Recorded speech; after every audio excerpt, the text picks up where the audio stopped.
Bonsoir à tous. On termine les vidéos du soir avec un exercice un petit peu théorique sur les injections et les surjections.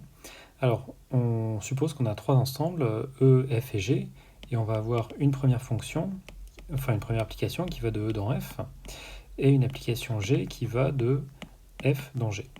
Et la première chose à montrer, ce sera que si G rond F est injective,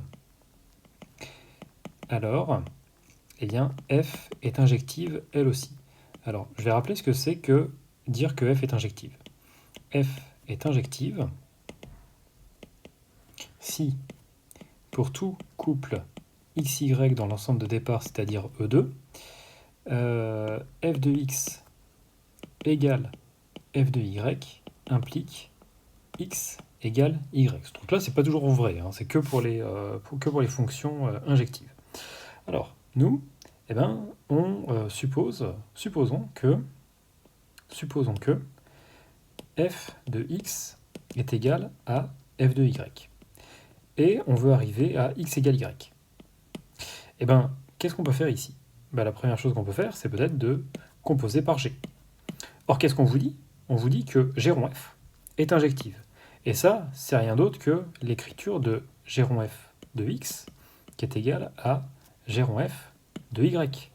Et si g rond f est injectif, j'ai pas réécrit la définition, mais ça veut juste dire que g rond f de xy égale g rond f de y, ça implique que x égale y. Donc, si on a cette égalité-là, eh ben, ça veut bien dire que x est égal à y. Donc vous êtes parti de f de x égale f de y, et vous arrivez à x égale y. Donc, f est injective. Alors, maintenant, deuxième exercice, c'est si g rond f est surjective, alors G est surjective. Surjective. Alors ici, je pense que le plus simple, c'est d'écrire déjà les définitions de ce que ça veut dire ces deux trucs. Donc G surjective, ça veut juste dire que pour tout y dans son ensemble d'arrivée, je vous rappelle que G, elle va de F dans G,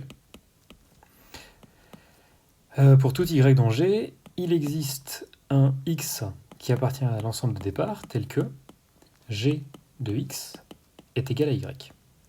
Et G rond f est surjective si, pour tout y dans G, il existe x dans non pas f mais e, parce qu'on a une composée, tel que G rond f de x est égal à y. Donc on part de G rond f de x qui est égal à y.